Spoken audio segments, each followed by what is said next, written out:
میرے بھائیو، دنیا میں انسانوں کا مطمح نظر مختلف ہے ایک دوسرے سے۔ کوئی شخص بڑا آدمی بن گیا، بہت پیسے کما کر کے جائیداد بنا لیا، لوگ سمجھتے ہیں کہ یہ کامیاب ہو گیا۔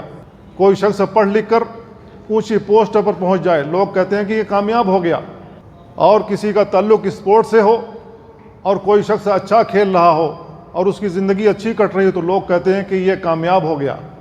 اور ہم اس آخرت کے بارے میں بھول جاتے ہیں جس کو اللہ رب العالمین نے کہا کہ آخرت کی کامیابی دراصل بہترین کامیابی ہے، کیونکہ ہم آخرت کے اندر کامیاب ہو گئے۔